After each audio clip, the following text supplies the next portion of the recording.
Okay, video 2. In this video, we're going to look at defining a sequence, determining whether a sequence converge or diverge.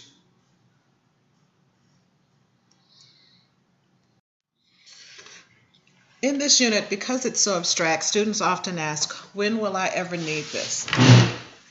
Well, if you decide to program to the machine level, or use assembly language as it's called, you will need to understand this. This is the math that helps your calculators do what it does. So we're going to start by just talking about a sequence is a list of numbers. These notes can be found on page 1 of your packet. A sequence is a list of numbers written in an explicit order. In this class, we will do a lot of talking about the nth term. In this section, n represents positive integers only. The domain of n is positive integers. If the domain is finite, meaning that there are a limited number of numbers in the term, it's considered finite. In this class, we will mostly deal with infinite sequences. We can express a sequence explicitly, this is the way that you will see it written mostly in this class. If we wanted to find the 100th term, we would plug in 100 for n.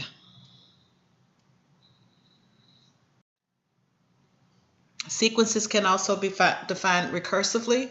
We don't do that as much in this class.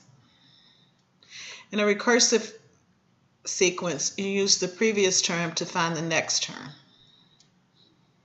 So in order to find the second term, you need be the first term.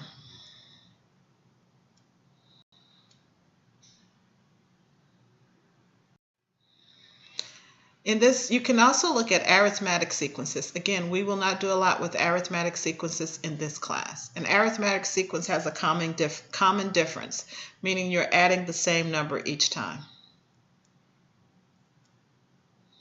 Notice to find the common difference, you subtract 2 of the terms.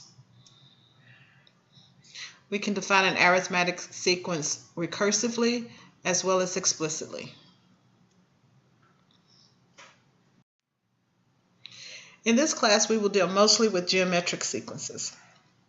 A geometric sequence has a common ratio. It's the value that is multiplied by each term.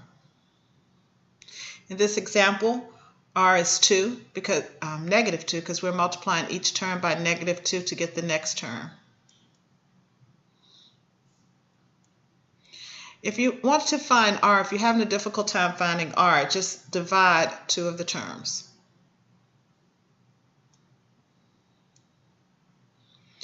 We can define it recursively, but once again in this class, we will deal more with explicitly. Now here's a big idea for this section. A sequence will converge if there comes a point when the terms of the sequence remain the same. In other words, if we take the limit as n approaches infinity, and the sequence has a finite number, then the term is said to converge. If we take the limit and it does not exist, or it goes towards infinity, then the sequence is said to diverge. So to determine if a sequence converges or diverges, we need to take the limit. If the limit exists, the sequence converges. If the limit does not exist, the sequence diverges. So if we look at this example, and this example is in your notes, we would take the dominance of the lead term and to say that the answer is 2. We could also break this into 2 expressions, take the limit of each expression, and get the same answer.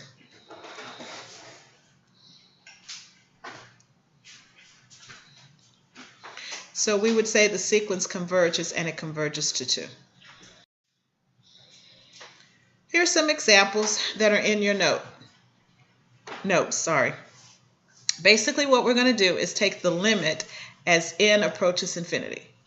So for each of these, we would take the limit as n approaches infinity of n times n plus 1. Now, because this is going towards infinity and this is going towards infinity, infinity times infinity is infinity, so we say that this sequence diverges. In the next example, at the limit as n approaches infinity of cosine of n over 2. Now remember, n is a positive integer, so we'd have like 100 over 2, 101 over 2. And as you can see, the values would just go back and forth from positive to negative, between -1 and 1. So because of that, the limit does not exist. We will therefore say that the sequence diverges. In our next example, again, we can write this as two different terms, or we can do dominance of the lead term. We did dominance of the lead term. We see that the highest exponent in the top is n squared. The highest exponent in the bottom is n squared. These two become negligible as we go towards infinity. So the limit is going to be the ratio of those two terms, 5. So we say this converges, and it converges to 5. For this one, we're going to remember that e to the negative n can be written as 1 over e to the n. So as n approaches infinity, this term goes to 0. As n goes towards infinity, this becomes negligible. So now we're looking at e to the n over e to the 2n, which could be written as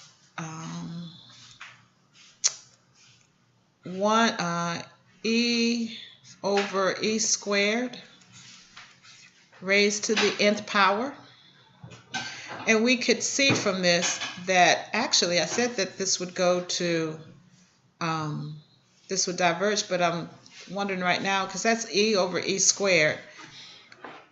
Oh, because this is less than 1, this is going to converge.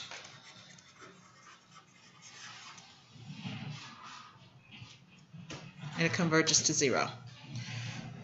Again, even though this can be written as 2 over n, 3 to the n times 3, we still look at the dominance of the lead terms. So since 3 to the n is bigger than 2 to the n, this would converge to 0. And as we said before, n factorial grows faster than exponentials, so this would the limit of this would be infinity, so it diverges. Okay? Alrighty? Now, another thing you need to know is the absolute volume theorem for sequences. If the absolute values of the term of a sequence converge to 0, then the sequence converges to 0. This theorem becomes important when we have an alternating series. What will make a series alternate is -1 to the nth. Why does it make it alternate? Well, let's look at it. When n is equal to 0, this becomes -1 to the 0, which is just 1. When n is equal to 1, we get -1 to the first power, which would be -1. So notice how this term will bounce back and forth from positive to negative.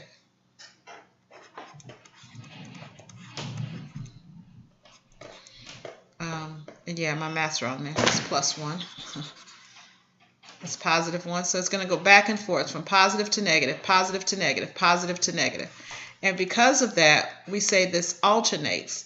And if this alternates, the only way that it could converge is that if it goes to 0.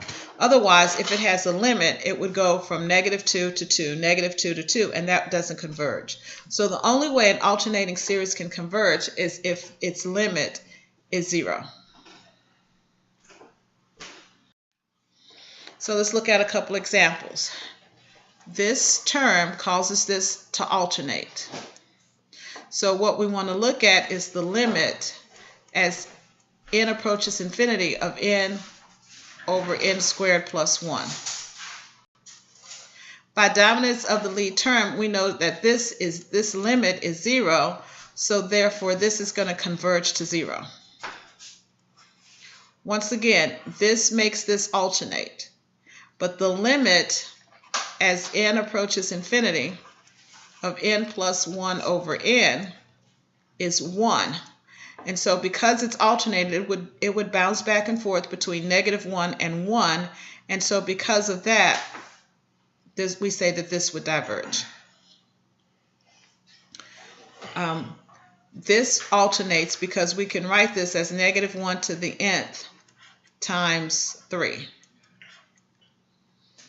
So this would bounce back and forth.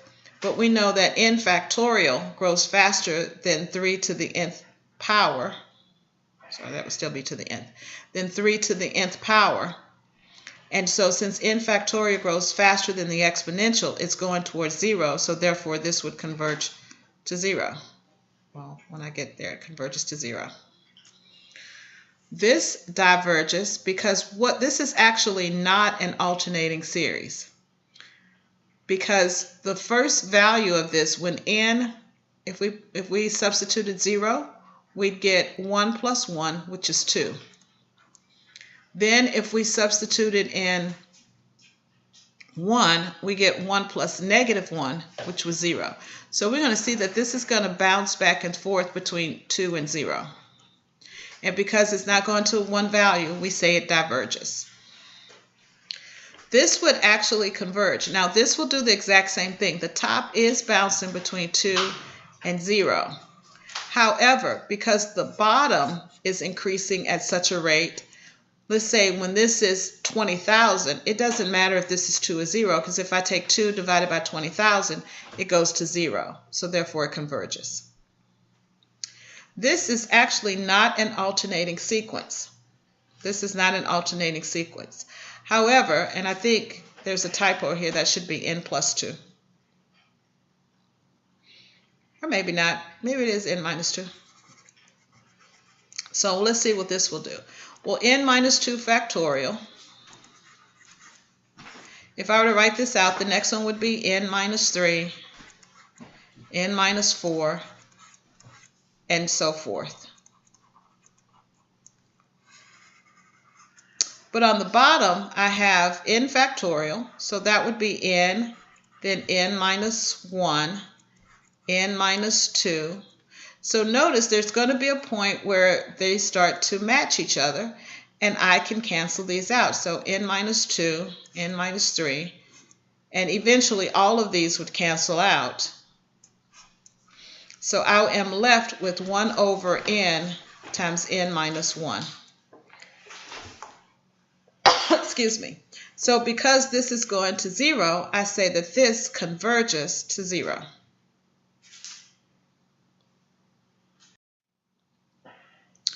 That's really the end of video 2. I would like to take a moment and to give you a moment in Black history. This has been Benjamin Banneker. He was a free black man who surveyed Washington, D.C. He was also known for writing letters to Thomas Jefferson, politely asking him to change his policy on racial equality. These are some of the things that he's well known for. He constructed his own clock from wood. He was the first American to do that. He published an almanac. He surveyed Washington, D.C. He worked on calculating the precise measurement of the meter, and he corresponded with Thomas Jefferson. So he's very well known. Please watch video 2. Have a good evening.